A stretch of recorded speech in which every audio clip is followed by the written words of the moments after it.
Hello guys, I am Piyush और आपका स्वागत है मेरे चैनल कॉमर्स मैजिक पर। तो आज हम आपके लिए लेकर आए हैं पर्सनालिटी डेवलपमेंट एंड कम्युनिकेशन की फन शॉर्ट वीडियो।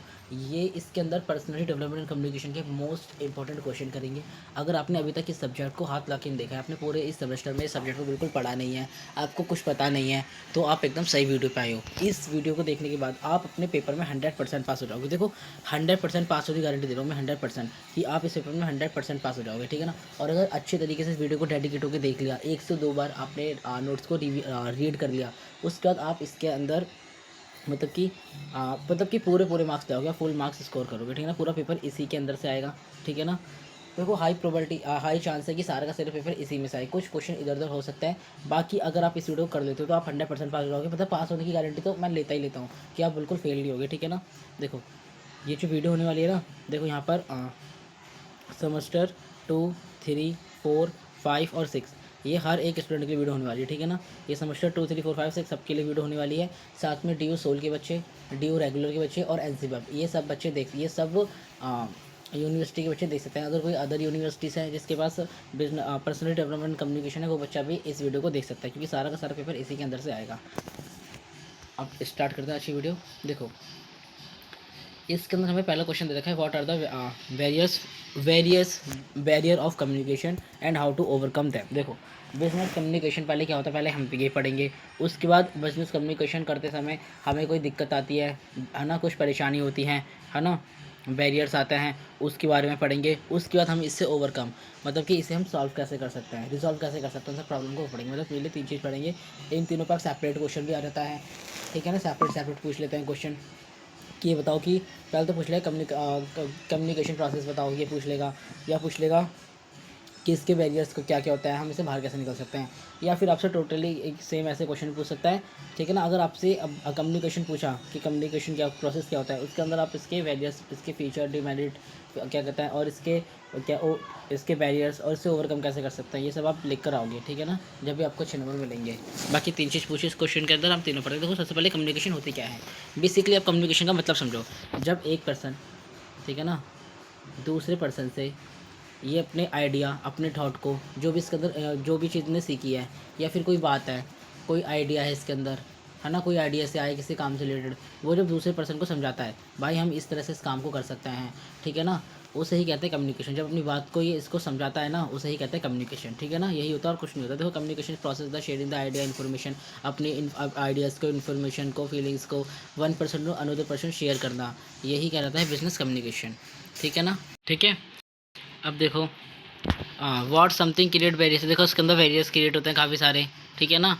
अब उन सब वेरियस के बारे में पढ़ते हैं। जैसे उस अगर कोई वेरियस क्रिएट होते हैं कम्युनिकेशन में, तो जैसे क्या है, मिसअंडरस्टैंडिंग, कोई भी बात को हम ढंग से समझ नहीं पाएंगे, कन्फ्यूज़न होगी, ठीक है ना। मान लो कि एक पर्सन हमसे कोई बात कर रहा है, ठीक है ना। अब ये हमसे जो भी इन्फॉर्मेशन, कोई भी आइडिया हमको दे रहा था, वो हमको समझ में ही नहीं आया, इस बंदे को कुछ समझ में नहीं आया। अब क्या इससे, अब वो ना उस काम को ठीक से कर पाएगा। मान लो ये किसी प्रोडक्ट के बारे में बता रहा था कि इस प्रोडक्ट को हम ऐसे बना सकते हैं, है ना। इनने तो अच्छी तरीके से बता दिया, अब ये समझ ही नहीं पाया ये, तो उस प्रोडक्ट को ढंग से बनाएगा नहीं, मिसअंडरस्टैंडिंग रहेगी, इससे कन्फ्यूजन रहेगी, है ना। और इससे क्या, इसका कॉन्फिडेंस क्या है, लो रहेगा, ठीक है। अब देखो, क्या क्या बैरियर्स होते हैं, हम ये पढ़ते हैं कितने तरीके के बैरियर्स होते हैं। देखो, पहला होता है हमारा फिजिकल बैरियर। फिजिकल बैरियर में क्या है, नॉइज़ का हो गया, डिस्टेंस का हो गया, पुअर लाइटिंग हो गया। मान लो अगर हम रिटर्न कम्युनिकेशन कर रहे हैं, रिटर्न कम्युनिकेशन में हमने यहाँ पे कुछ लिख के बताया इस इंसान को। मान लो हम प्रेजेंटेशन दे रहे हैं बोर्ड पर, ठीक है ना, यहाँ पे लोग बैठे हैं, वो प्रेजेंटेशन को देख रहे हैं। अब प्रॉपर लाइटिंग नहीं है, ठीक है ना, क्या रिफ्लेक्शन पड़ रहा है इस बोर्ड पर या कुछ भी है, जिससे क्या है, क्लियर वर्ड्स नहीं दिख रहे हैं लाइटिंग की वजह से। तो क्या है कि जो जहाँ पे जो लोग बैठे हैं, इनमें से किसी को ढंग से समझ में नहीं आएगा, ठीक है ना। यही फिजिकल बैरियर्स होता है। या नॉइसिंग की, मान लो दो, इसे हटाते हैं, मान लो दो इंसान बातें कर रहे हैं, ठीक है ना।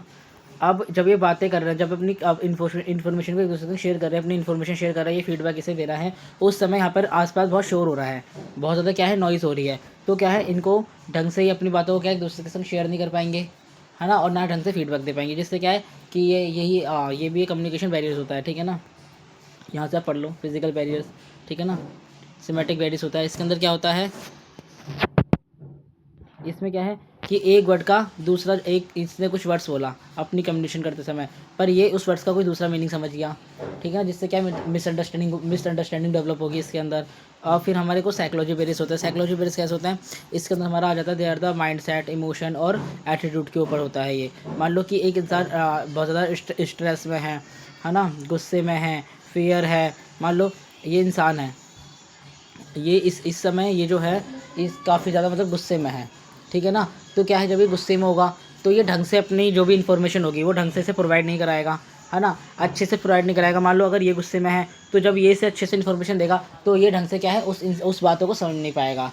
मान लो अब ये तो हो गया हमारा गुस्से वाला। अगर मान लो ये स्ट्रेस में है, अगर ये स्ट्रेस में है तो स्ट्रेस हो, फियर हो, उस पर भी अपनी बात को अच्छे से दूसरे इंसान को नहीं समझा पाएगा। और अगर ये स्ट्रेस में ना हो, ये स्ट्रेस में हो, अगर मान लो सेंडर है, सेंडर नहीं है स्ट्रेस में, रिसीवर है, जब रिसीवर अब सेंडर तो अपनी बातों को ढंग से प्रोवाइड करा रहा है, उसे बता रहा है, पर रिसीवर जो है ना वो बातों को ढंग से नहीं सुन रहा है, क्योंकि क्या है उसके अंदर वो फियर में है काफ़ी ज़्यादा, या स्ट्रेस में है, या फिर एंग्री है। इससे कम्युनिकेशन, ये कम्युनिकेशन बैरियर हो गया, ऑर्गेनाइजेशन बैरियर हो गया।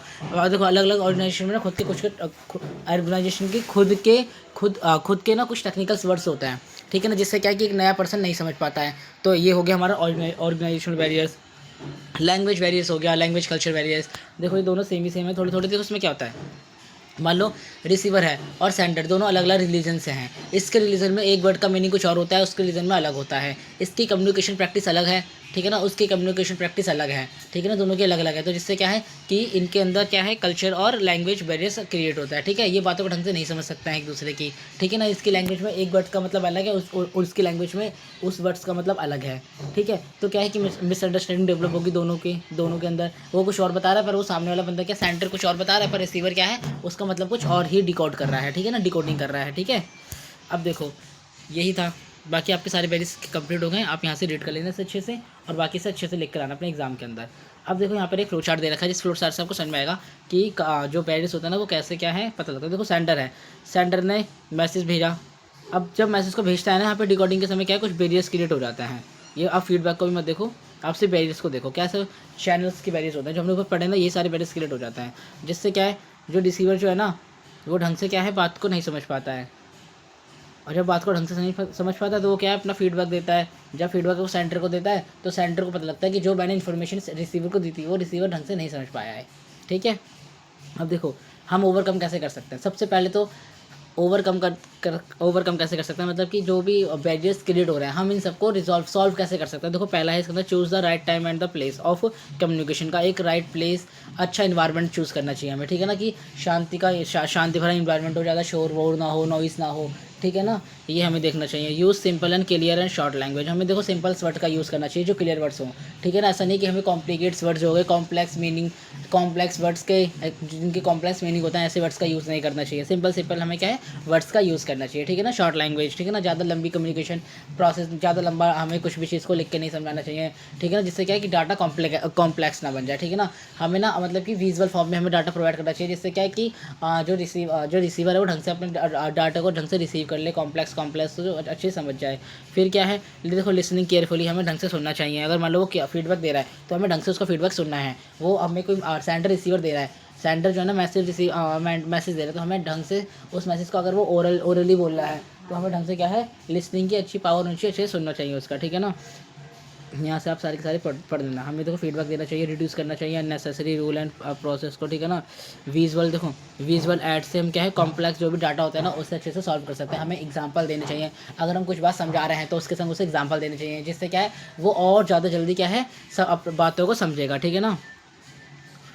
डेवलप करनी चाहिए हमें कल्चर अंडरस्टैंडिंग, ठीक है ना, हमें हर कल्चर की रिस्पेक्ट करनी चाहिए। Okay, simple two way communication, ठीक है ना, फॉर बेटर अंडरस्टैंडिंग। अगर हम टू वे कम्युनिकेशन करेंगे ना, मान लो एक पर्सन ये है, हम संग कम्युनिकेशन कर रहे हैं, ये हम बता रहे हैं, ये इसका फीडबैक दे रहा है संग के संग, इससे क्या कि बेटर अंडरस्टैंडिंग होगी, रिलेशनशिप बेटर होगी तो क्या है कम्युनिकेशन अच्छी होगी, ठीक है ना।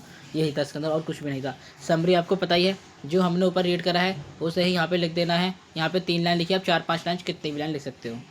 अब देखो what is a conflict and it's type, ठीक है ना, and what is the conflict management approach. देखो कॉन्फ्लिक्ट क्या होती है, कॉन्फ्लिक्ट का मतलब देखो क्या होता है, जब दो ऑर्गेनाइजेशन के बीच में, दो ऑर्गेनाइजेशन के बीच में या दो इंडिविजुअल्स के बीच में, ठीक है ना, जब कुछ विवाद छिड़ जाता है, मतलब कि जब दोनों एक दूसरे की बात से एग्री नहीं होते, तो उसे कॉन्फ्लिक्ट कहते हैं, ठीक है ना। लड़ाई हो जाना, दोनों एक दूसरे की बात के मतलब ग्रुप डिस्कशन चल रहा है, जीडी चल रहा है, जीडी के समय किसी भी टॉपिक पे मेरा ओपिनियन अलग है, जो मेरे सामने वाला बंदा है उसका ओपिनियन अलग है, मेरे संग एक बंदा और है उसका ओपिनियन अलग है। जब सबका ओपिनियन अलग अलग होता है, सबकी सोच थिंकिंग अलग अलग होती है, तो कॉन्फ्लिक्ट क्रिएट होता है, ठीक है ना। वही हम कह सकते हैं एक तरह का टकराव, लड़ाई, ठीक है ना। हमें ये पढ़ना है इसकी अप्रोच क्या होती है, हम इसे मैनेज कैसे कर सकते हैं, इसे ठीक कैसे कर सकता है, इससे ओवरकम कैसे कर सकता है, कुछ भी लिखा आ सकता है, ठीक है ना। इसके अंदर देखो आपको मैंने बता दी कॉन्फ्लिक्ट होते क्या है, आप यहाँ से रीड कर लेना। Conflict is suitable to which the two or the more जो पर्सन होते हैं उनके बीच में, ठीक हो, देखो कुछ ना कुछ इंटरेस्ट रिलेटेड, गोल से रिलेटेड, ठीक है ना। दो पार्टी के बीच में क्या कहते हैं, कुछ भी मतलब बातों को लेकर कि सबका ओपिनियन अलग अलग होता है, उसे कहते हैं कॉन्फ्लिक्ट कहते हैं, ठीक है ना। देखो एक छोटा कॉन्फ्लिक्ट ना हेल्दी भी होता है। मान लो कि कोई भी जब अगर कॉन्फ्लिक्ट होगा तो उससे क्या है, हमें ना नई नई राय पता लगेंगी, इसके विचार, हमें लोगों की थिंकिंग के बारे में पता लगेगा, तो ये ठीक भी होता है। पर जब ये जब बड़े स्तर पे एक बहुत बड़े लेवल पे लगता है ना, तो ये क्या होता है, बेकार होता है, ठीक है ना। टाइप्स ऑफ कॉन्फ्लिक्ट आप यहाँ से रीड कर लेना। देखो वीडियो ज़्यादा लंबी ना हो जाए ना, इसलिए मैं फटाफट करा रहा हूँ, आपको यहाँ से रीड कर लेना, ठीक है ना। देखो आपको रीड कर लेना। देखो इंटरपर्सनल कॉन्फ्लिक्ट, इसमें क्या होता है, इस कॉन्फ्लिक्ट के अंदर conflict within a person due to the two or more of showing need value or goal. देखो जैसे कि एक स्टूडेंट है, वो एक स्टूडेंट चाहता है कि पढ़ाई हो, बट जो दूसरा स्टूडेंट है वो चाहता है कि नहीं हम ट्रिप पे जाएं, तो इस बीच में जो कॉन्फ्लिक्ट होता है इसे कहते हैं इंटरपर्सनल कॉन्फ्लिक्ट। सेम एक ये ऐसा ही है, इसमें क्या है, दो एम्प्लॉय हैं, इन दोनों की डिज़ायर अलग अलग है काम को, अपने टास्क को कंप्लीट करने के। एक होता है इंटर ग्रुप कॉन्फ्लिक्ट, ठीक है ना, सेम यही है, इंटर ग्रुप कॉन्फ्लिक्ट दोनों सेम है। देखो इनमें क्या होता है कि देखो इसके अंदर क्या होता है, conflict among the member with in the same group. जब दो एक ही ग्रुप के अंदर, मतलब कि एक ग्रुप है उसके अंदर ही लोगों के बीच में क्या है, कॉन्फ्लिक्ट हो गया है, सबकी राय अलग अलग हैं, ठीक है ना। और एक दूसरा होता है कि जब एक ग्रुप का दूसरे ग्रुप के साथ, मतलब कि एक हमारा ग्रुप है, एक किसी और का ग्रुप है, इनके बीच में सबके अलग अलग, दोनों ग्रुप के अलग अलग राय बननी है, तो उसके बीच में जब कॉन्फ्लिक्ट होता है तो हम कहते हैं इंटर ग्रुप कॉन्फ्लिक्ट, ठीक है ना। और ये ऑर्गेनाइजेशन कॉन्फ्लिक्ट होता है, इसमें एन एम्प्लॉय क्या कहता है, ऑफिसर कंपनी पॉलिसी को लेकर जब हो जाता है, ठीक है। अब देखो मैनेजमेंट कैसे कर सकते हैं, अब हम ना इसे मतलब ठीक कैसे कर सकते हैं। अवॉइडिंग करना, सबसे पहले अवॉइडिंग करना, when the small or the not important, when is the need the time to thinking. देखो इग्नोर करना सिंपल कमेंट को, डेट द नॉट अरिंग।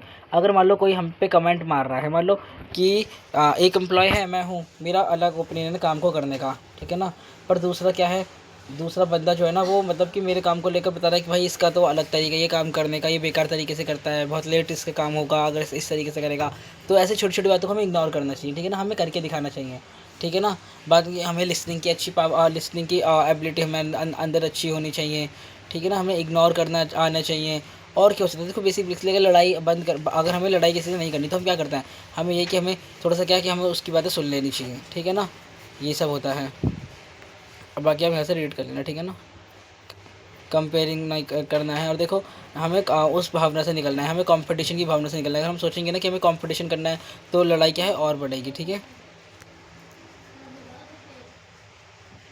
अब देखो यहाँ पे देखा है कॉन्फ्लिक्ट मैनेजमेंट प्रोसेस क्या है, आइडेंटिफाई करना कॉन्फ्लिक्ट को। देखो सबसे पहले क्या है कि कॉन्फ्लिक्ट हो किस, लड़ाई हो किसके बीच, लड़ाई हो क्यों रही, टकराव हो क्यों रहा है, उस चीज़ को आइडेंटिफाई करना, फिर एनालाइज करना, ठीक है ना। उसके बाद क्या है, चूज़ द अप्रोच, एक ठीक अप्रोच लगाना, select the most suitable approach, यहाँ पे क्या लगेगा, फिर एवेल्यूएट करना, आउटकम करना। उसके बाद क्या है, इंपॉर्टेंट सॉल्यूशन देना। उस लड़ाई जो कॉन्फ्लिक्ट हुई है ना उसके बीच में क्या है, एक वो देना, एक एग्जाम क्या कहता है, एक सॉल्यूशन प्रोवाइड करना। भाई जो तुम लड़ाई कर रहे हो उसका सॉल्यूशन ये है, अपनी इस लड़ाई को बंद करो। ऐसे अब देखो आप एग्जांपल दे रखे, एग्जांपल हम यहाँ से रीड कर लेना, ठीक है ना। देखो तीनों एग्जांपल रीड करना, बिकॉज देखो आपको एग्जांपल देकर आना है। अगर आप यहाँ से एग्जांपल पढ़ लोगे ना तो आप एग्जाम में ना और अच्छे से बड़े बड़े करके एलिब्रेट करके बहुत अच्छे से एग्जांपल दे सकते हो, ठीक है। देन हमारा क्वेश्चन नंबर 4 है, what are the important step in the selling. देखो हमें बताना सेलिंग क्या होती है, सेलिंग एबिलिटी बतानी है, और हमें इसके अंदर नेगोशिएशन स्किल्स बतानी। देखो नेगोशिएशन स्किल्स क्या होती हैं, वही मोल भाव करना, मतलब यही होता है नेगोशिएशन स्किल्स। पहले हम समझेंगे सेलिंग क्या होती है। देखो सेलिंग क्या होती है, इंपॉर्टेंट स्टेप इन सेलिंग। देखो सेलिंग क्या होती है, selling is not only about giving a product but also about understanding the consumer needs and create value of them. देखो सेलिंग का मतलब यही नहीं कि अपने प्रोडक्ट को सिर्फ कंज्यूमर को सेल कर देना, बेच देना, इसका मतलब ये भी होता है कि कंज्यूमर को समझाना अपने प्रोडक्ट के बारे में, उनकी नीड्स और वांट को पहचानना कि इनकी नीड्स क्या हैं, इनकी वांट्स क्या हैं। इसे ही कहते हैं सेलिंग एबिलिटी, ठीक है ना। अब देखो पहले देखो क्या है प्रोस्पेक्टिंग। देखो इसके अंदर क्या है, आइडेंटिफाई करना, फाइंड द पोटेंशियल कस्टमर। जो भी हमारे कस्टमर क्या है, हमारे सामान को खरीदने का पोटेंशियल रखते हैं। जैसे कि एक सेलमैन है, वो कलेक्ट करता है नेम पीपल के who many need in product, who many needs his product, इस प्रोडक्ट की किस किस को नीड है, फिर अप्रोच, ठीक है ना। प्लान एंड मीटिंग, है ना, कलेक्ट करना इन्फॉर्मेशन और द कस्टमर, कस्टमर के बारे में इन्फॉर्मेशन क्या कहता है, कलेक्ट करना कि इन्फॉर्मेशन का टेस्ट क्या है, उसे किस किस कैसे कैसे चीज़ें पसंद आती हैं, ठीक है ना। कस्टमर के बारे में जानकारी निकालना, ठीक है ना। अप्रोच होता है फर्स्ट कॉन्ट्रैक्ट विद द, देखो पहला जो कॉन्ट्रैक्ट हमें करना चाहिए विद इन द अपने कंज्यूमर के संग, कस्टमर के संग। एग्जांपल के लिए give the customer political and the build the friendly relationship. इससे क्या अच्छी फ्रेंडली रिलेशनशिप बढ़ती है। आइडेंटिफाई नीड्स, कस्टमर की नीड्स को पहचानना, भाई कस्टमर को ज़रूरत किस चीज़ की है, सबसे पहले यही पहचानना। हमें मार्केट के अंदर देखना पड़ता है, मार्केट के अंदर ना इस समय नीड किस चीज़ की है, उस हिसाब से उन्हें प्रोडक्ट को सेल करना है। तो उससे क्या सेलिंग हमारी बढ़ती है। द क्वेश्चन एंड द, ठीक है, यहाँ से आप इसका एग्जाम्पल पढ़ देना। बेसिकली यही है 8 flow flow app after sale service, ठीक है, यहाँ सब यहाँ पे रीड कर लेंगे।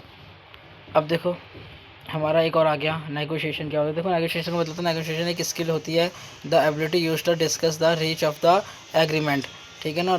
देखो इसमें क्या है, दो इंसान जो होते हैं, दो पार्टीज, वो एक अब सलाह मशवरा करती हैं। सलाह मशवरा करने के बाद ना वो एक एग्रीमेंट बनाती है, मतलब कि किसी को भी एक सामान को लेकर कि हम कुछ भी करेंगे ना, उससे ना तुमको ही फ़ायदा होगा और हमको ही फ़ायदा होगा, ठीक है ना। या तुमको इतना फ़ायदा होगा, हमको इतना फ़ायदा होगा, मतलब कि नेगोशिएशन करना कि दोनों को, मतलब को दोनों कंपनियों को ना रिसोर्स चाहिए, कोयला चाहिए। अब कोयला पता है कि कोयला 500 टन है, अभी 500 टन है मार्केट में कोयला, दोनों कंपनी को कोयला चाहिए। अब दोनों के पास इतना पैसा है कि दोनों चाहे तो इसे खरीद सकती है, पर क्या है कि दोनों ही, मतलब अगर इसे खरीदेंगी तो दोनों तो खरीद नहीं सकेंगी, पर दोनों को इतना पैसा है, इनमें से कोई एक ही खरीद सकता है। अब जो कोयला का मालिक है ना, वो दोनों को क्या है, दोनों को अच्छे से जानता है, ठीक है ना। दोनों को वो कोयला देते हुए आ रहा है, तो वो क्या करेगा, अब भाई वो उनसे ही कहेगा ना, भाई तुम ही इस प्रॉब्लम को सॉल्व करो, मैं किसको दूँ किसको ना दूँ। अब दोनों कंपनी बात करेंगी, देखो कि मान लो एक कंपनी, इस एक मिनट, मान लो कि दोनों ने अब बात मशवरा करा और कहा कि 250 किलो कोयला हम ले रहे हैं, ठीक है ना।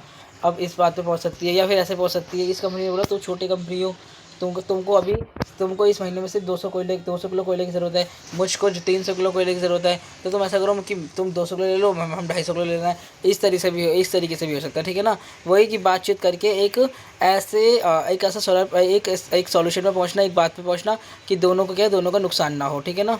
अब देखो इंपॉर्टेंट पॉइंट क्या होता है नेगोशिएशन की, हेल्प करता है reach the win win solution. दोनों क्या है, दोनों ही जीत जाता है, ऐसा नहीं कि किसी एक का नुकसान हो गया, हाँ दोनों को ही मिला है वो रिसोर्स। बिल्ड करना स्ट्रॉन्ग रिलेशनशिप, इससे क्या है, दोनों कंपनी के बीच में ना फ्यूचर के लिए एक अच्छा रिलेशनशिप बन जाएगा, ठीक है ना। सेव टाइम एंड कॉस्ट, इससे क्या हमारे टाइम और कॉस्ट बचेगा। मान लो कि वो जो कंपनी वाला था 500 किलो कोयला वाला, अब उसे पता है कि दोनों कंपनी को नीड्स है। अब वो ऐसे भी तो कर सकता था कि वो 500 किलो कोयला की कॉस्ट है 10,000 रुपये, वो कहे कि नहीं मैं 10,000 नहीं, मैं 25,000 में दूंगा, है ना। तो इनसे क्या, इनका टाइम भी बचेगा और कॉस्ट भी बचेगी। अगर दोनों कॉन्फ्लिक्ट करने, लड़ाई करने बैठ जाते तो कुछ भी सॉल्यूशन नहीं होता इसका। क्रिएट करना ट्रस्ट, देखो इससे क्या है, ट्रस्ट क्रिएट बढ़ेगा दोनों कंपनी के बीच में, और रिड्यूस होगा क्या, कॉन्फ्लिक्ट क्या है, रिड्यूस होंगे, ठीक है। और हेल्पफुल होगा बहुत पर्सनल एंड प्रोफेशनल लाइफ, इससे क्या हमारी पर्सनल लाइफ अच्छी होगी और प्रोफेशनल लाइफ भी क्या हमारी बेटर होगी। अब टाइप ऑफ नेगोशिएशन, देखो नेगोशिएशन के कुछ टाइप्स होते हैं, ये सबको आपको यहाँ से रीड कर लेना अच्छे से। और देखो मीनिंग और एग्जाम्पल के संग रीड करना है, बिकॉज जब आप इनके मीनिंग और एग्जाम्पल लिख के आओगे ना, तो आपका ऑटोमेटिक आपके आंसर की लेंथ बढ़ जाएगी, ठीक है। आपको दोनों लिखना है, ओके ये हट कर।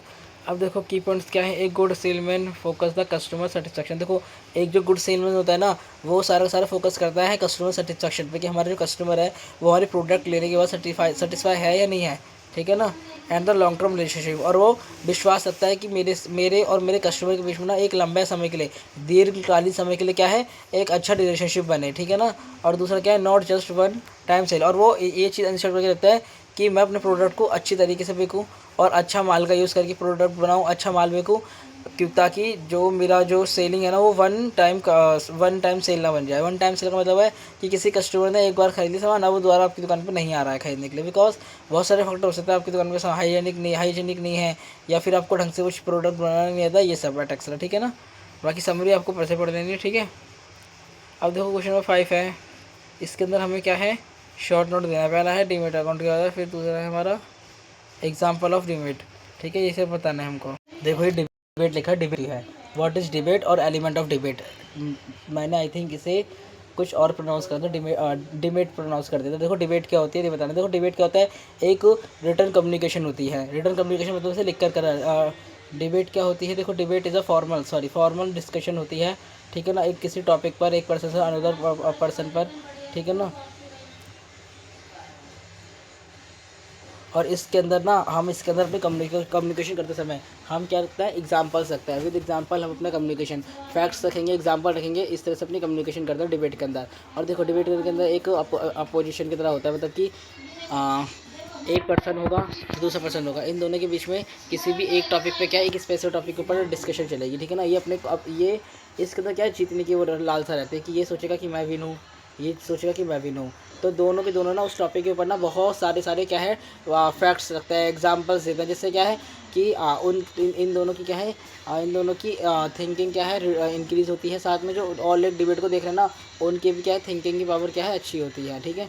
इसमें क्या है दोनों का एक ही मोटिव होता है, भाई मैं जीतूँ इस डिबेट में, ठीक है ना।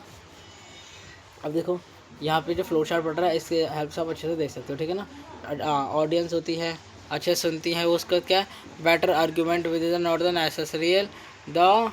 देखो जब कोई जीतता है, बेटर आर्गूमेंट करता है, उससे क्या है ट्रॉफी मिलती है, ठीक है ना। यही डिबेट होता है। डिबेट में कुछ नहीं है कि बातें करना, अपने किसी पॉइंट को किसी पॉइंट को ठीक तरीके से प्रस्तुत करना, सामने वाले को भी उसके लिए हामी करवाना, यही डिबेट होती है। और डिबेट होती है, ठीक है ना। इंपॉर्टेंट डिबेट क्या होता है, इम्प्रूव करता है। देखो यहाँ से थिंकिंग को, यहाँ से आप इन पढ़ लेना, इंक्रीज करता है कॉन्फिडेंस। इससे क्या है कि जो जीतता है ना कंपनी, और जो जीतती है उसका कॉन्फिडेंस इंक्रीज होता है। साथ में जो जीतता भी है ना, उसका भी कॉन्फिडेंस इंक्रीज होता है। कैसे, जब वो रहने अपनी फटाफट वो अपनी बातों को ठीक करने के लिए बहुत सारे एग्जांपल्स देता है, और क्या फैक्ट्स देता है, जिससे क्या उसकी नॉलेज बढ़ती है, ठीक है।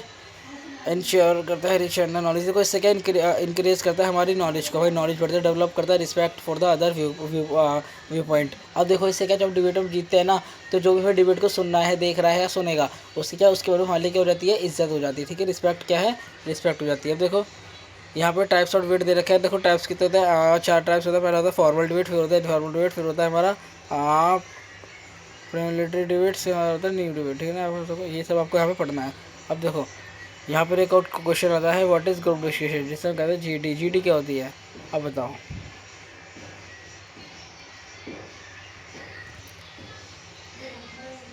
देखो जब एक दो या दो से ज़्यादा पर्सन एक दूसरे के संग किसी भी टॉपिक पर डिस्कशन करता है, उसे ही जीडी कहता है, उसे ही ग्रुप डिस्कशन कहता है। ये एक स्पेसिफिक ग्रुप के बीच में भी होता है, जिसमें बहुत सारे लोग होते हैं, साथ में ही अलग अलग ग्रुप के संग भी होता है, ठीक है ना। इसमें क्या है, वो अपनी बात को ठीक रखते हैं, मतलब कि अपनी बात को ना सत्य बताते हैं कि जो हमने बोला है यही ठीक है। वो बहुत सारे पॉइंट्स रखते हैं, अब इन्फॉर्मेशन प्रोवाइड कराता है उस टॉपिक से रिलेटेड, फैक्ट्स देता है, उसे एलिब्रेट करके बताते हैं, ठीक है ना, अपनी आइडिया को। ये सेम डिबेट की तरह है, पर ठीक है। अब देखो ये क्या है, अंडरस्टैंडिंग द इशू क्लियरली। अब देखो ऑब्जेक्टिव क्या होता है ग्रुप डिस्कशन के, पहले हमें उस जो भी हमें पॉइंट मिला है, जो भी टॉपिक हमें मिला है, उसका क्या है, उसे किस तरह से हम रिजॉल्व कर सकते हैं, सॉल्व कर सकते हैं। ये ग्रुप डिस्कशन के हम धर्म करते हैं, ठीक है। ये पहले इसका ऑब्जेक्टिव है, टू अंडरस्टैंड करना इशू को क्लियरली, उस इशू को क्लियरली क्या है अच्छे से अंडरस्टैंड करना। टू शेयर करना आइडियल नॉलेज, इससे क्या है आइडियल नॉलेज शेयर होती है। जब दो इंसान डिबेट या क्या कहते हैं ग्रुप डिस्कशन कर रहे हैं, तो दोनों अपने अपने आइडिया को दूसरे में शेयर करेंगे, जिससे क्या है कि दोनों की क्या है सोचने की क्षमता क्या है वो बढ़ेगी, ठीक है ना। टू रिच लॉन्ग फिजिकल, देखो इससे क्या है ग्रुप डिस्कशन से क्या है अच्छा लॉन्ग फिजिकल बढ़ता है, फिजिकल बढ़ता है, साथ ही साथ और अच्छा रिलेशनशिप भी क्या है बिल्ट होता है, ठीक है ना। अब देखो स्ट्रेटजी फॉर ग्रुप डिस्कशन, पहले क्या है अंडरस्टैंड करना टॉपिक को, थिंक एंड प्लान करना, कुछ सोचना और कुछ प्लान करना, ठीक है ना। ये सब हम यहाँ से रीड कर लेना, ठीक है।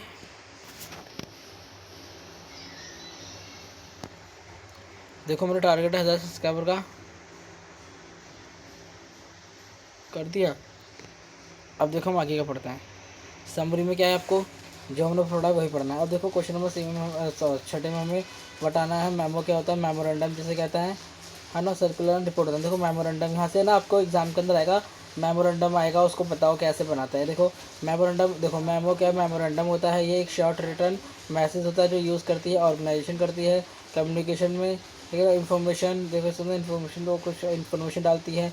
अब देखो मेमोरेंडम बनाते कैसा है, यहाँ पे एग्जाम्पल दे रखा है आपको, एक मिनट, यहाँ पे आपको एग्जाम्पल दे रखा है मेमोरेंडम का। आपको इस तरह एक बॉक्स बनाना, ऊपर लिखना है फॉर्मेट ऑफ मेमोरेंडम, या आपको सिर्फ ऊपर ये नहीं लिखना, आपको ऊपर लिखना है मेमोरेंडम, फिर उसको टू लिखना है, कहाँ से कहाँ तक हो, उसका जो भी एड्रेस है, स्टेट लिखना, ऑब्जेक्ट लिखना है, मेन बॉडी चालू कर दी, फिर सिग्नेचर करना है आपको अपना, और नाम लिखना है, और क्या कहते हैं डिक्लेरेशन लिखनी है, यहाँ पे रखे हो। अब देखो एग्जाम्पल ऑफ एग्जाम्पल होता है कुछ मेमोरेंडम बना है, देखो यहाँ से एग्जाम्पल देखो आप, मेमोरेंडम को देखो यहाँ पे एग्जांपल है, आपको पढ़ना। देखो इस तरीके से आपको पेपर बना के आना है, ठीक है ना। पहले हमने लिखा ऊपर ऊपर आपको एग्जांपल ऑफ मेमोरेंडम लिखना है, आपको सिर्फ मेमोरेंडम लिखना है। टू देखो all staff, all sale staff from sale manager, ठीक है ना। डेट लिख दिया, यहाँ पे सब्जेक्ट लिख दिया, मीटिंग का न्यू सेल टारगेट। देखो न्यू सेल टारगेट, हम अपनी कंपनी का कोई नया सेल टारगेट बना रहे हैं, उसके लिए मीटिंग रखी है, यहाँ मेन वर्ड लिख रही है। देखो यहाँ पे लिखा this is inform you that the meeting will be the held 22 में 2024 एट द 11 बजे होगी in the confirm room the discussion the new sales target. New sales target पे क्या है, ये मीटिंग हो रही है। देखो दूसरा दे रखा है सर्कुलर का, देखो यहाँ पे रीड करना आपको, circular is a return message. ये क्या होता है, एक रिटर्न मैसेज होता है, ठीक है ना, और ये बहुत ज़्यादा प्रभावी होता है, ठीक है ना। अब देखो यहाँ से आपको क्या है, एक मिनट, यहाँ से आपको इसका सर्कुलर का क्या है, आपको फॉर्मेट देखना। देखो पहले नेम ऑफ, पहले पूरा सर्कुलर लिखिए नेम, और देखो सब कुछ आपको डब्बे बना के आना है, फिर आपको नेम ऑफ ऑर्गेनाइजेशन लिखना है। फिर देखो मेन सबसे चीज़ में क्या होती है, देखो इस मेमोरेंडम और इसके अंदर देखो दोनों सेम होता है, कुछ भी नहीं होता इसके अंदर, बस आपको एक चीज़ देखनी है, इसके अंदर आपको ना सर्कुलर नंबर लिखना होता है, आपको सर्कुलर नंबर लिख कर आना है मस्ट। देखो यहाँ पे एग्जाम्पल दे रखा है ना 15/5/2024, इस तरीके से आपको लिख कर आना है सर्कुलर नंबर, फिर आपको डेट डालनी है, सर्कुलर लिखना है, सब्जेक्ट देना है, ठीक है ना, समरिफिकेशन, फिर आपको ऐसे लिख देना है आपको मेन वर्ड, ठीक है ना, और नीचे आपको लिखना है, उसके बाद में सिग्नेचर करा देना, ठीक है ना। अब देखो रिपोर्ट क्या होता है, बिजनेस रिपोर्ट क्या होती है, मतलब रिपोर्ट्स क्या होती है। देखो रिपोर्ट एक डिटेल डॉक्यूमेंट होता है, ठीक है ना, जिसमें सब कुछ डिटेल में लिखा होता है। देखो इसके अंदर क्या क्या होता है, इसके अंदर टाइटल पेज होता है, टैबलेट क्या कहता है, टेबल फ्रॉम होता है, फिर क्या होता है इंट्रोडक्शन होता है, ऑब्जेक्टिव होता है, मेथड्स होता है, कुछ फाइंडिंग्स होता है, एनालाइज होता है, ठीक है ना। जैसे यहाँ से पढ़ लेना, ठीक है, कुछ भी दिया मैंने वो पढ़ा दिए हैं। अब कीवर्ड देख लेता हूँ, यहाँ पे कैलकुलेशन वही लिखना है जो हमने ऊपर पढ़ा है। अगर क्वेश्चन नंबर 8 पे आ गए। देखो क्वेश्चन नंबर 6 जो है ना, बेसिकली ये क्या था, क्वेश्चन नंबर 5 था, क्वेश्चन नंबर 6 देखो 2 बार दे रहा है, यहाँ पर भी क्वेश्चन नंबर 6 था, और क्वेश्चन नंबर 6 यहाँ पे भी था, ठीक है ना, कहीं से भी आप रीड करोगे दोनों जगह सेम लिखा है। अब देखो यहाँ पे क्वेश्चन नंबर 7 बताना है what is the verbal communication. देखो ये बहुत ज़्यादा इजी है एग्जाम के पॉइंट ऑफ व्यू से, ये आती है, नहीं तो आपसे पूछ लेगा कम्युनिकेशन क्या होता है, ठीक है ना, कम्युनिकेशन के वेरियस टाइप्स क्या होते हैं। अगर कम्युनिकेशन के टाइप्स पूछ ले तो आपको लिख के आना है, कम्युनिकेशन के टाइप्स होता है verbal communication, non verbal communication. Verbal communication तो क्या कहता है, नॉन वर्बल कम्युनिकेशन के अंदर क्या आता है, होती क्या, सब हम पढ़ेंगे, ठीक है ना। इस क्वेश्चन में आपको verbal communication, non verbal communication, साथ में विजुअल कम्युनिकेशन बताना है। अगर आपसे पूछे कि हम इफेक्टिव कम्युनिकेशन कैसे कर सकते हैं, तो भी आपको ये लिख कर आना है, ठीक है ना। देखो अब वर्बल कम्युनिकेशन क्या होता है, देखो verbal communication is use the words, इसमें हम वर्ड्स का यूज़ करते हैं लिख कर भी और बोल कर भी, इसे ही कहते हैं वर्बल कम्युनिकेशन। जब हम लिख कर किसी को लिख कर या बोल कर कोई भी अपनी इन्फॉर्मेशन शेयर करते हैं एक दूसरे के साथ, उसे वर्बल कम्युनिकेशन कहते हैं। नॉन वर्बल कम्युनिकेशन क्या है कि हम बिना कोई वर्ड के हम कम्युनिकेशन करते हैं, बिना कुछ बोले, बिना कुछ लिखे, वर्ड्स का हम यूज़ ही नहीं करते, ना लिखने के लिए ना बोलने के लिए, उसे ही कहते हैं नॉन वर्बल कम्युनिकेशन। अब ऐसे कैसे हो सकता है ना, साइन लैंग्वेज हो सकता है, कैसे हो सकता है, साइन लैंग्वेज। देखो जैसे आइस एक्सप्रेशन हो गए, फेस के हो गए या हैंड के हो गए, हम जब थम दिखाते हैं कुछ इस तरीके से होता है ना, ऐसे कुछ ऐसे करके होता है ना थम, सॉरी कुछ ऐसे करके ऐसे टेढ़ा जाता है ना, थम दिखाते हैं तो मतलब ओके। अपनी आंखें देखो, हम साइड लेफ्ट राइट करते हैं, हम जब मेरे दोस्त खड़ा है, अब कोई अच्छी सी कार जा रही है या कुछ जा रहा है, तो हम ऐसे अपनी आंखें करेंगे ना, भाई इधर देख, तो वो उधर देखेगा, कि पता लग जाएगा कि हाँ इधर देखना है, ठीक है ना। हम लेफ्ट करते हैं अपने दोस्त को, लेफ्ट अपनी आंखें इधर करेंगे तो मेरे दोस्त समझ जाएगा कि मेरे दोस्त कह रहे हैं मुझे लेफ्ट में देखने के लिए। या फिर हम जब अपने कंधे उचकाते तो हम पता लगते हैं भाई इस बात को समझ में ना आया। जब हम अपना हाथ रेस करते हैं, खड़ा करते हैं, पता लगता है इससे कुछ पूछना है, ठीक है ना। यही होता है हमारा साइन लैंग्वेज, ठीक है। हम स्माइल करते हैं, देखो कुछ यूनिवर्सल साइन होता है, जैसे स्माइल करना, स्माइल करने का मतलब समझ जाता है सभी, स्माइल करने का मतलब हाँ कि बंदा खुश है, हैप्पी है, ठीक है ना। अब देखो नॉन वर्बल कम्युनिकेशन के कुछ फीचर दे रखे हैं। Involve the use the words, देखो इसके अंदर हम वर्ड्स का यूज़ करता है, can with the oral speaking और रिटर्न, देखो इसके अंदर ओरल भी होता है, रिटर्न भी होता है। ईजी टू एक्सप्रेस थॉट, इसके अंदर क्या ये बहुत ज़्यादा ईजी होता है अपने एक्सप्रेस करना अपने थॉट्स को अपने डिटेल्स में काफ़ी, डिपेंड और देखो इसके अंदर हमारी वोकैबुलरी अच्छी होती है, टाउन अच्छा होता है। एग्जाम्पल दे रखे हैं, talking on phone, giving a speech, right a email, having a discussion. अब देखो नॉन वर्बल क्या है, डज नॉट इन्वॉल्व वर्ड्स, इसके अंदर कोई वर्ड्स क्या कहता है वर्ड्स नहीं होता है। एग्जाम्पल के लिए क्या है, फीलिंग हो गए हमारे, अपने फीलिंग्स को हम देखो कैसे में जताते हैं, हम अपने फेस एक्सप्रेशन से झलकाते हैं अपने फीलिंग्स के बारे में बताते हैं, हमारा एटीट्यूड हो गया, हमारा इमोशन हो गया, ठीक है ना। और क्या कहते हैं, after more powerful and time the words universal understood across culture. तो कुछ यूनिवर्सल साइन होते हैं, जैसे गुस्सा होने के लिए एकदम एंग्री सा फेस बनाना, खुश होने के लिए हंसना हिलाना, ये सब होते हैं, ठीक है। एग्जाम्पल्स क्या हो गए, स्माइलिंग द हैप्पी, है ना, नोबडी एग्री, ठीक है ना, केयरिंग, एम टू शो, ठीक है। सब क्या है इसके एग्जाम्पल है। अब देखो यहाँ पे टाइप्स ऑफ वर्बल कम्युनिकेशन दे रखा है, नॉन वर्बल कम्युनिकेशन और रिटर्न। वर्बल कम्युनिकेशन दो तरीके होता है। अगर आपसे पूछ ले वर्बल कम्युनिकेशन के टाइप्स क्या है, तो आपको बताना, एक होता है हमारा ओरल कम्युनिकेशन, एक होता है रिटर्न कम्युनिकेशन। ओरल कम्युनिकेशन के अंदर क्या होता है, वर्ड्स स्पोक थोड़, देखो वर्ड्स को बोल कर समझाया जाता है, रिटर्न के अंदर लिख के समझाया जाता है, ठीक है ना, लेटर पे, मेल पे, रिपोर्ट पर, ठीक है ना। आई होप आपको समझ में आया होगा। अब देखो यहाँ पे types of non verbal communication के टाइप्स क्या होते हैं, यहाँ पे आपको देख सकते हैं, आप यहाँ आपको लिख देना है, ठीक है ना। अब देखो विजुअल कम्युनिकेशन क्या होता है। विजुअल कम्युनिकेशन मतलब अपनी कम्युनिकेशन को दिखा के करना है। जैसे कि मान लो कि मैं एक कंपनी का एक डाटा समझा रहा हूँ, तो मैं स्टैटिक्स फॉर्म में सारा का सारा डेटा क्या है, विजुअल फॉर्म में कंप्यूटर में बनाऊंगा, ठीक है ना। एक ग्राफ सा बनाऊंगा, मान लो मैं सेलिंग समझा रहा हूँ कि किस किस तरह से सेलिंग बढ़ी है, तो मैं इस तरह से एक चार्ट बनाऊंगा, ठीक है ना। गिरी है तो मैं इस तरह से एक चार्ट बनाऊंगा, ठीक है ना। इस तरीके से मैं क्या है, पाई चार्ट बनाऊंगा, समझाऊंगा कि इतनी परसेंट रिवेन्यू हुआ है, इतना सेल हुआ है, इतना एक्सपेंस हुआ है, ठीक है ना, इतना इनकम है हमारा, ये सब बताऊंगा चार्ट बना के। इससे क्या विजुअल कम्युनिकेशन से इंसान को अच्छे से, जो भी हमारा रिसीवर है उससे अच्छे से हमारे मैसेज को समझ में आएंगे, ठीक है ना। Visual communication are the use of visual element, ठीक है ना। विजुअल एलिमेंट का यूज़ होता है, जैसे ग्रुप का हो गया, साइन का हो गया, सिंबल्स, कलर, वीडियो, ये सब का, ठीक है ना। अब देखो इमोशनल इंटेलिजेंसी कहते हैं, इसी से हम कहते हैं ईआई, आपने पढ़ा भी होगा। देखो इमोशनल इंटेलिजेंसी एक ऐसी एबिलिटी होती है जिसमें हम अंडरस्टैंड करते हैं, अंडरस्टैंड एंड मैनेज, अपने दिमाग को अंडरस्टैंड समझते हैं और मैनेज कर पाते हैं ऑन द इमोशन, अपने इमोशन को on the end the emotion of other, अपने इमोशंस को दूसरे को इमोशन इंटेलिजेंस का मतलब होता है अपने इमोशन को समझना, उन्हें मैनेज करना, साथ में दूसरे के इमोशन को भी मैनेज करना, यही होता है हमारा इमोशनल इंटेलिजेंसी, ठीक है ना। इमोशनल इंटेलिजेंसी के 4 टाइप है, self awareness, social awareness, self management और रिलेशन मैनेजमेंट, ठीक है ना, आपको पढ़ देते हैं। अब देखो types of visual communication, visual communication का टाइप हमारे बुक रीड करना, देख कर रहा है, गाना, गवर्नमेंट इन्फॉर्मेशन देखना अगर देख रहा है तो, ठीक है। फिर हमारा आ गया डिजिटल मीडिया, डिजिटल मीडिया में टीवी में हम विजुअल कम्युनिकेशन देख सकते हैं, हम देखो उसमें देख भी रहे हैं, सुन भी रहे हैं, ठीक है ना। सर न्यूज़पेपर सुनते हैं ना, सिंबल देखो, सिंबल साइन। अब देखो सिंबल साइन एक यूनिवर्सल साइन है, मतलब कि इससे हम समझ जाते हैं रेड हो रहा है तो रुकना है, ग्रीन हो रहा है तो चलना है, येलो हो रहा है तो धीरे चलना है, ये एकदम यूनिवर्सल साइन है। लव का साइन है, यूनिवर्सल साइन है, नहीं है लव का दिल, इस तरह से। अगर हम काफ़ी ज़्यादा गुस्से में हैं तो समझ जाएगा सामने वाला इंसान भाई गुस्से में है, ठीक है ना। देखो ये कुछ 7 से 8 क्वेश्चन थे, बता रहा हूँ, इन क्वेश्चन को अच्छे से बना लिया ना आपने, इन क्वेश्चन को ज़्यादा नहीं, मतलब कि ये वीडियो ऐसी होगी 30-35 मिनट की होगी और ज़्यादा की नहीं होगी वीडियो। अगर आपने इन क्वेश्चन को अच्छे से बना लिया भाई, एग्जाम के अंदर अच्छे से फोड़ देंगे, मतलब कि कुछ भी बाहर से नहीं आएगा। देखो इन क्वेश्चन को पढ़ना है आपको, सारा पेपर इसी के अंदर से आएगा, कुछ क्वेश्चन इधर उधर हो सकता है पर पास आप 100% जाओगे, ठीक है ना। ये एकदम लास्ट वाला रिवीजन है, ठीक है ना, ठीक है ना। देखो इसके अंदर क्या है, व्हाट आर द वेरियस, देखो हमें वेरियस बताना बिजनेस कम्युनिकेशन के। एग्जाम्पल के संग आपको यहाँ पे एक डायग्राम है, डायग्राम से क्या आपके क्वेश्चन की लेंथ बढ़ जाएगी, ठीक है ना। फिर आपको बताना है कॉन्फ्लिक्ट कैसे रिजॉल्व कर सकता है और क्या कॉन्फ्लिक्ट मैनेजमेंट कैसे कर सकते हैं, फिर बताना है कॉस्ट मैनेजमेंट कर सकता है, ठीक है ना। ये सब आपको यहाँ से पढ़ लेना है। फिर आपको बताना है ये what are the important step the selling and customer short agreement, ये सब आपको यहाँ से क्या है आपको रीड कर लेना अच्छे से। अगर आपको कोई डाउट होता है तो मुझे पूछना, ठीक है ना। बाकी थैंक यू फॉर वॉचिंग, देखो कुछ डाउट हो तो मुझसे पूछ लेना।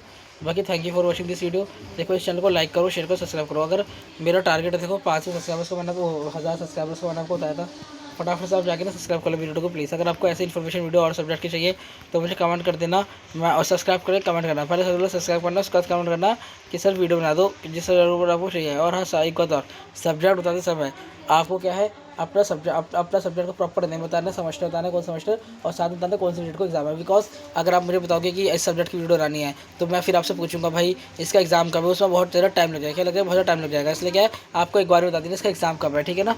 आपको अगर ऐसी वीडियो चाहिए तो कमेंट कर देना, मैं बना दूंगा। इसके नोट्स चाहिए तो नोट्स के लिए आपको एक ही काम करना है, चैनल को सब्सक्राइब करना है, सब्सक्राइब करने के बाद कमेंट करना है, ठीक है ना। उसके बाद आपको क्या ही वीडियो प्रोवाइड हो जाएगी, ठीक है। बाकी thank you for watching this video. अगर कोई डाउट हो तो पूछ लेना, ठीक है ना। कि अगर कुछ डाउट होगा, एक मिनट, अगर कुछ डाउट होगा तो मुझसे पूछ लेना, मैं आपकी प्रॉब्लम सॉल्व कर दूँगा, ठीक है ना।